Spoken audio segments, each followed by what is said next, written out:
దేవుడు తానే వారికి దేవుడయ్యుండి తోడుంటున్నాడు. దేవుడు ఉంటుందేనా తోడై ఉంటున్నాడు.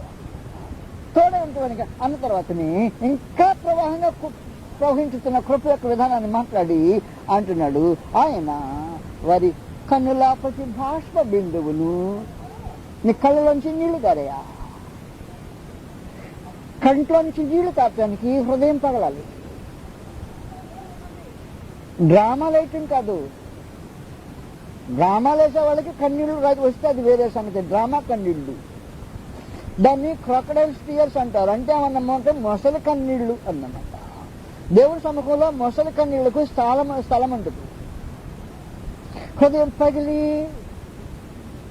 నీ దేవుని నిబంధన నిలిచిన కారణాన, ఆయన మార్గమందును స్థిరంగా ఉన్న కారణాన, ఆయన చూపిన స్థలంలో నీవు నమ్మకంగా బ్రతికిన కారణాన నీ కన్నీళ్లు హృదయం పగిలి కన్నీళ్లు కారే అనుకో. ఆయన అంటున్నాడు దగ్గరికి వచ్చి, దేవుడు తాను వారి కన్నుల ప్రతి బాష్ప బిందును ఒక్కొక్కటి తానే తుడిచివేయును అన్నాడు. కృప నిబంధనలో, కృప నిబంధన యొక్క స్థలంలో మనుషులకు లభిస్తూ ఉంటుంది అక్కడ మాత్రమే. కనుక మనుషులు దేవుని కృపను అనుభవించాలంటే ఆయన నిబంధనలో మనుషులు నిలవలసిన అంశాలు మంది. ఒకవేళ నీ స్థితిని మరిచేవా అనుకో, స్థితిని మరిచేవారు కృపను పొందేదానికి అవకాశం ఉంటుంది. 2వ పేతురు పత్రికలో స్థితి మారిపోకుండా జాగ్రత్తగా ఉండమని మహాదేవుడు ఈ సమాచారం తెలియజేస్తున్నాడు. నీ స్థితిని మరిచిపోకూడదు అన్నాడు. నువ్వెవరు సంగతిని జ్ఞాపకం ఉండాలి అన్నాడు. వాస్తవానికి నీవు మాట్లాడినప్పుడు నువ్వెవరివో నీ జ్ఞాపకం ఉండాలి. నువ్వు ఒక కార్యక్రమం పని చేసినప్పుడు నువ్వెవరివో నీకు జ్ఞాపకం ఉండాలి. అంటే అర్థం ఏంటి తెలిసిన, ఈ మాట దేవుని కుమారుడు మాట్లాడతాడా, ఈ పని దేవుని కుమారుడు చేస్తాడా. దేవుని కుమారులు మాట్లాడే మాటలు కొన్ని ఉంటాయి, దేవుని కుమార్తెలు చేసే కార్యములు కొన్ని ఉంటాయి.